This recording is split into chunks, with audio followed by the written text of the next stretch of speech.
Hello. So today I'm going to talk about anxiety.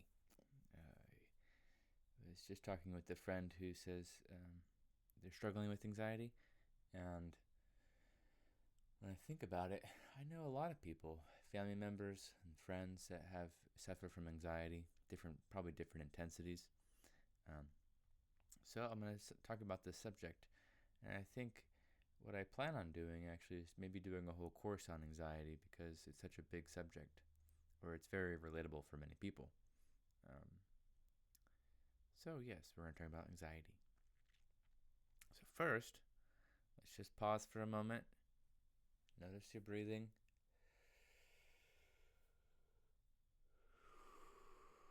And then notice how you're feeling. And maybe more specifically, inquire, do you feel any anxiety right now? Any anxiousness? Just notice.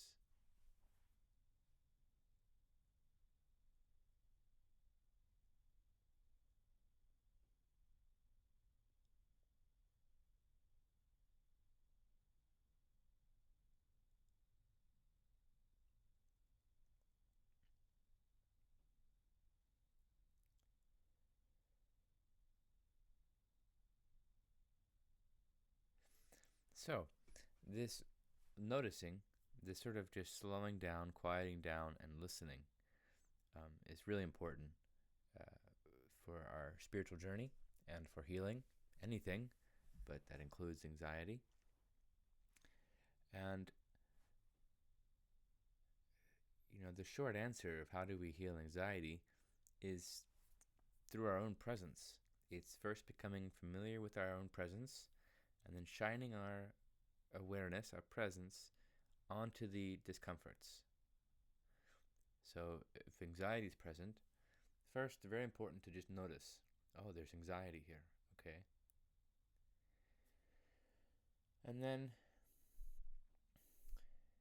see if you can notice that difference, that feeling of where you are actively being with the anxiety versus often when we have anxiety, it's happening kind of in the background. It's affecting us in ways, but we're not acutely aware of it. Versus in the moment, being with the anxiety. It's similar to the difference between a conscious breath or an unconscious breath. So, you've been breathing all day long, but now for a moment, I invite you to notice your breathing. And you go, oh, okay. And in the very moment that you're bringing attention to the breath happening, now it's a conscious breath.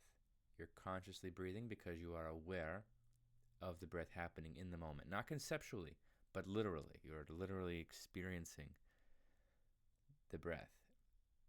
Right? So this is going from unconscious to conscious. And with anxiety, or any form of suffering for that matter, but we're talking about anxiety, it's the same. It's actually a very similar idea. When anxiety is present, it's happening in us. It's creating sufferings of some kind. But we're not fully conscious of it. We're sort of unconscious. It's there. It's wreaking havoc. We might even complain about it, or be, upset about it. But are we really being present with it? This is an important difference here.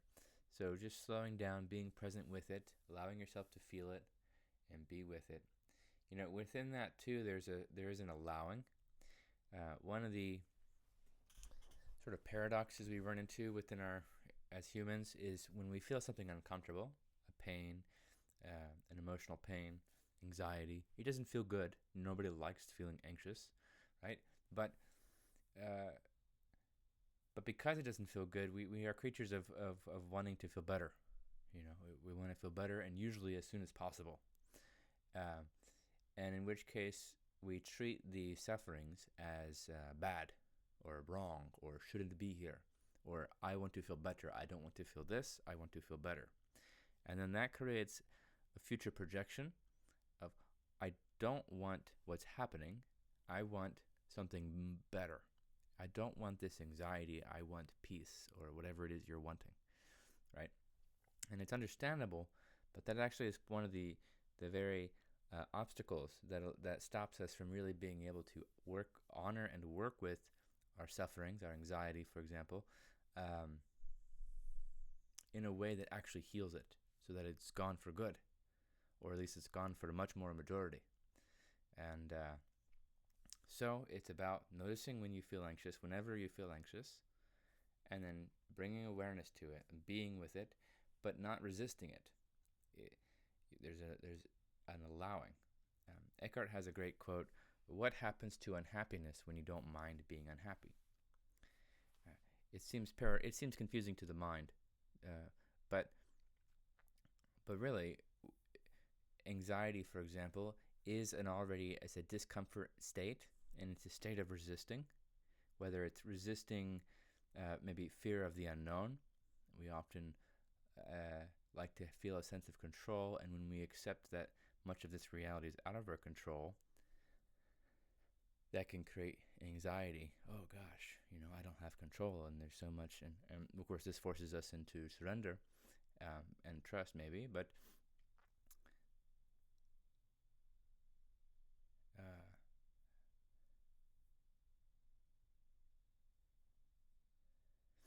so you want to bring awareness to the anxiety, and that awareness also includes an allowing kind of awareness. It's not awareness that's like resisting and complaining about it.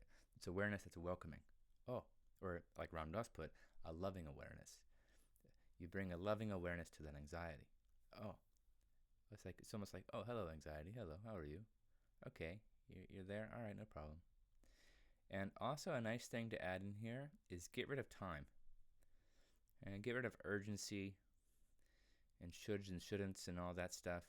And I need this to go away. I want to feel better as soon as possible. Try to let that go and just be present with the discomfort, with the anxiety. And you're letting yourself be with it and breathe through it. And when there's this sort of inner release from the immediate view of seeing it as a problem and as a bad thing into more of a welcoming space, it loses some of its edge, some of its sting. Often when you shift that away from fighting and resisting, wanting to feel better, to just allowing, okay, there's anxiety here, okay? And in doing that, it can actually go away instantly, or it might be a strong, persistent one, in which case you just keep being with it and you keep breathing. But now another thing to notice is any mental activity. When that anxiety is happening in your body, notice any mental activity happening, any thoughts of any kind, no matter how well disguised. Notice where your mind is at. Oftentimes, anxious thoughts create anxious feelings. And then anxious feelings then strengthen the anxious thoughts, and it creates this vicious cycle between the thoughts and the emotions. And this is maybe where, at least some of the time, people have anxiety attacks, is because they don't realize this cycle, and then it just gets worse and worse and worse. How do you break the cycle? By not fighting, by not trying to force, by just noticing, allowing it to be, and say, it's okay to feel anxious. It's okay. Oh, okay, there's anxious, no problem.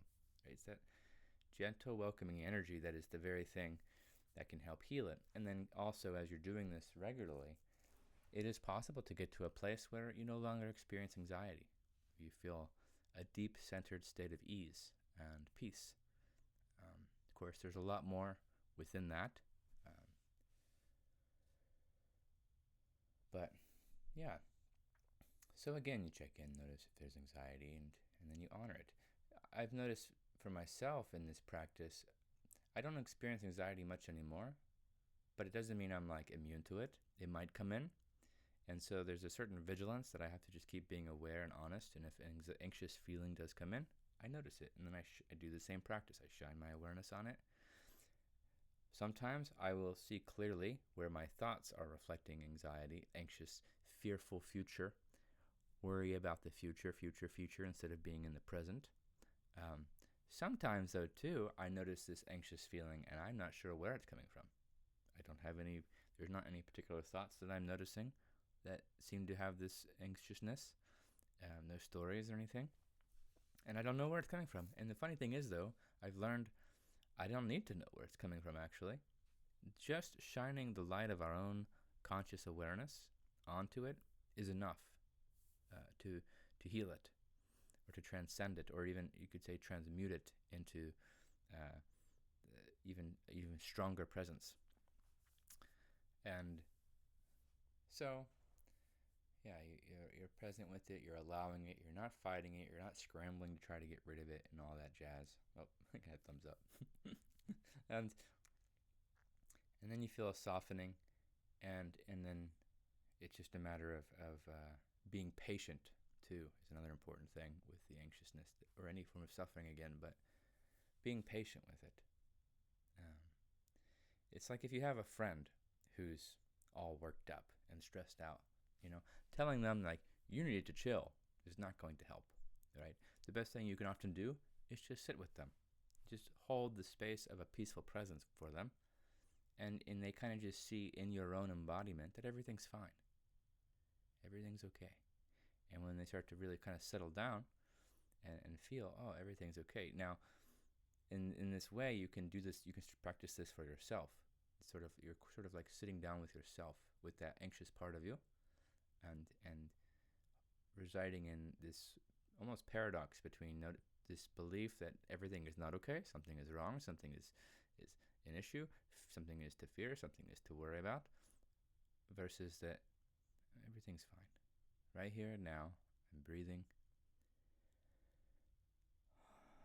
and this moment is nice.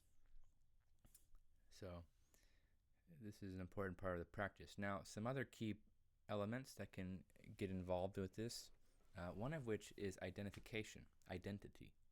who we think of ourselves to be. It is fairly common that when we have a certain suffering pattern that is very repetitive throughout our lives, it becomes very familiar. And that familiarity then starts to get mixed in with a sense of self. And so, we start to create this story of, oh, I am one that often suffers from anxiety, or I'm an anxious person, or I've had it for my whole life. And it's almost like a kind of giving up, like, oh, this is just how I am. And on one level, I get that. But actually, in a deep spiritual truth, it is not who you are at all. It is your conditioning. It is maybe some direct evidence of experiences you've had in your past. But you are not your past. No one is ultimately their past. And to deeply, deeply know this can actually get to a point where the identification is taken away from all past expectation. So it doesn't matter if you've suffered from anything, but let's say anxiety, your whole life, 20, 30, 40, 50, 60, 70 years. Okay, yeah, you can recognize it. You're not denying that that's happened in the past, but right here and now, are you the past or are you the present? And the identification with the past, very common, but this is one aspect of the ego. We unknowingly start to identify with our past. And then an interesting thing about identifying with past too is once you have an idea of yourself that's a very sort of predictable pattern, it also kind of creates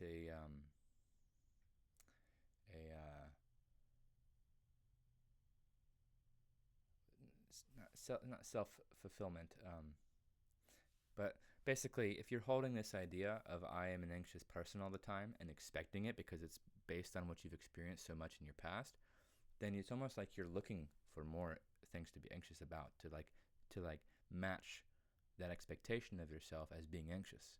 And then when you find the anxiousness, it's like, oh yeah, there's me. Oh, there's me, the anxiousness. And this is a very interesting thing to just try to be aware of and to note if and when you do this. We can do this with many different things.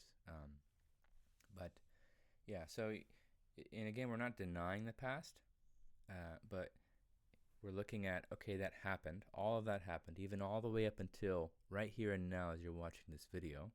All that is past, maybe very recent past, but right here is different. Right here with your awareness, not identified with any of that past story, there's a space of deep freedom and healing. And it's the essence of waking up. You wake up out of identification with false aspects of yourself. And when that deeply happens, it's incredibly liberating. And the other side of um, the time equation where the ego can sneak in is also being identified with future. Uh, and I feel like anxiety has a lot of roots in the future because it we don't quite feel comfortable and at ease and at home right here and now. And then we kind of look to the future for our salvation or for feeling better or for whatever and it's a very tempting thing. And then mixed with the fact that there's a lot of uncertainty in future. Future is technically completely uncertain. And it's just how it is. It's a beautiful thing. You can learn to feel it as a very beautiful, magical, or a powerful thing. But if you're looking at it from the sort of more the ego level of like wanting to control and so on, then it's very scary to admit that the future is completely unknown. But when you're able to notice the temptation for the self to fall on both sides between the past and the future, and what it allows us to do is then come to know ourselves in the present. The present self is really where the lovely qualities of inner peace and feeling content and at ease and so on resides. And it's also where all the healing happens. This moment is where the healing happens, which is why I often, in videos or in my guided meditations and so on, I'm often inviting this question: how are you feeling right now? You asking yourself again, how am I feeling right now? And we just keep working with whatever is present in us now.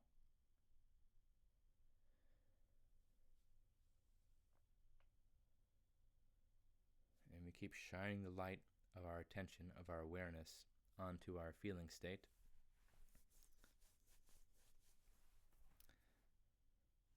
Let's see, anything else on this subject for now? Covered a lot.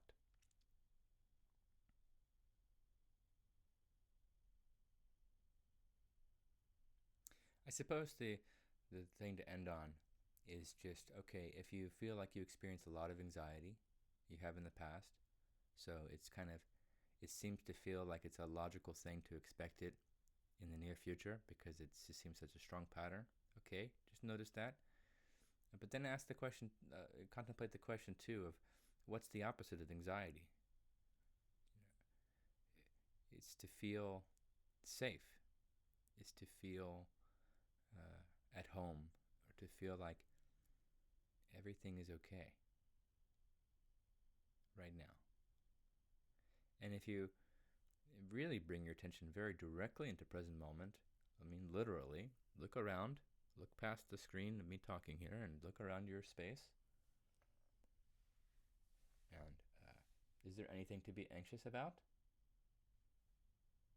For me, I can say certainly no. I'm just in a very quiet room. All the objects are very still.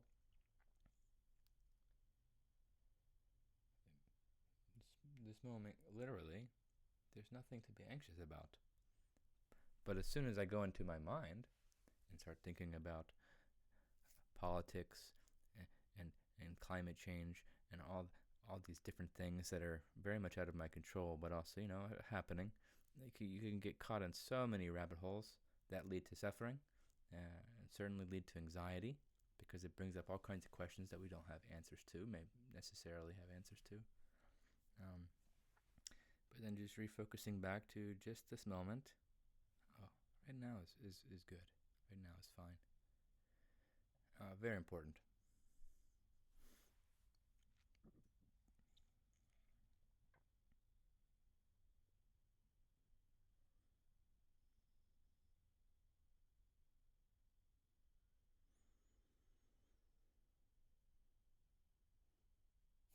And then going back to the identity subject, you can do this with any form of suffering, but let's just say again we're talking about anxiety here. So who would you be without that anxiety? Right? Sometimes, especially if it's a very old familiar pattern of suffering, we can almost actually have has some kind of deep hesitation to truly let it go or to truly heal it, because if we do, then who will be left? If this self that I've sort of that's sort of accumulated within me and around me, uh, if that big chunk were to truly be healed or transcended, who would I be then? What would be left? Similarly to the contemplation of if my thoughts were to go quiet, who would I be? Who am I? Who am I without these thoughts, without these concepts of myself, and so on? And this is a very deep subject.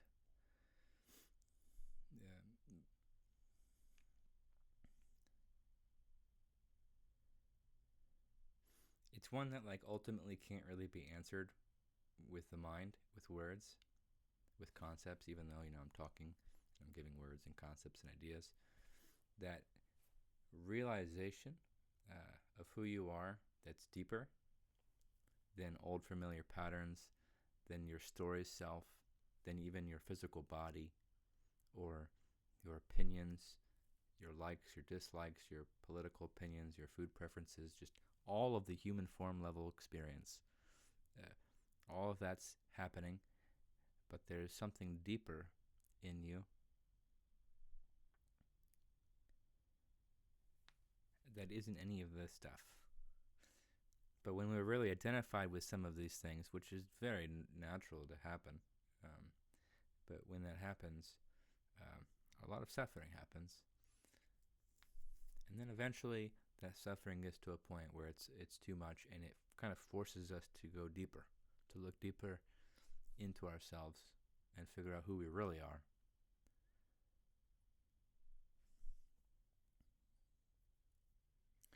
And while, maybe not everybody that is wanting to get rid of their anxiety is wanting to go very deep into spirituality, but this is just, it's inevitable. If you truly want to be out of suffering, out of anxiety, for example, you have to go deep.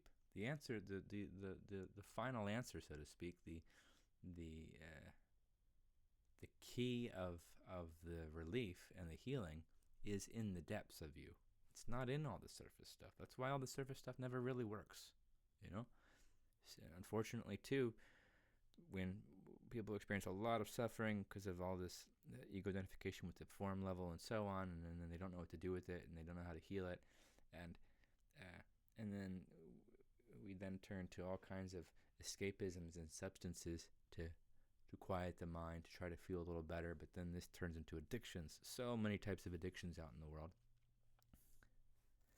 And what we don't realize is that we think we're taking a shortcut by doing the substances and shopping or sex or whatever it is that's making us feel temporarily better.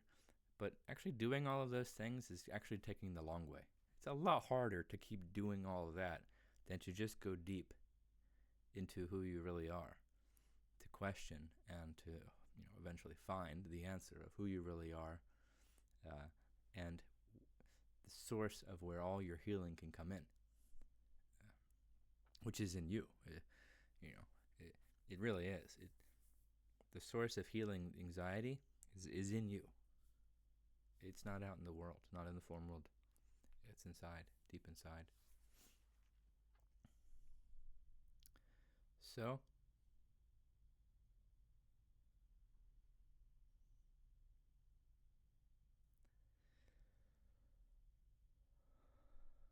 hope that helps.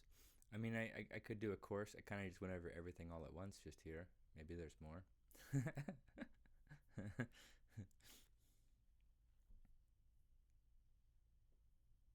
We'll see. But yes, I wish you the best in your practice. Oh, last thing I'll say.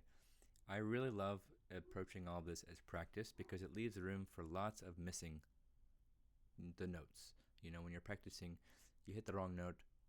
That's what practice is for, right?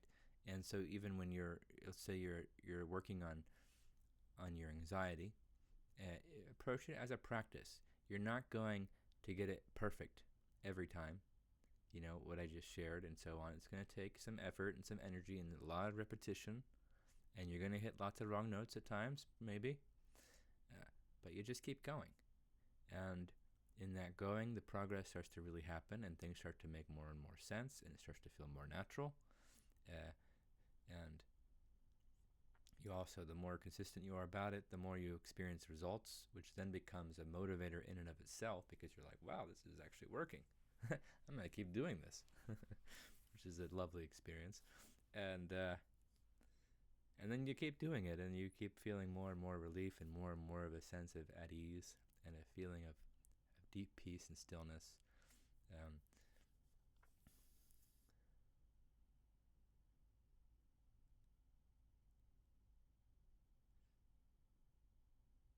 Okay. Yes, thank you, and wishing you the best. Feel free to reach out if you need anything.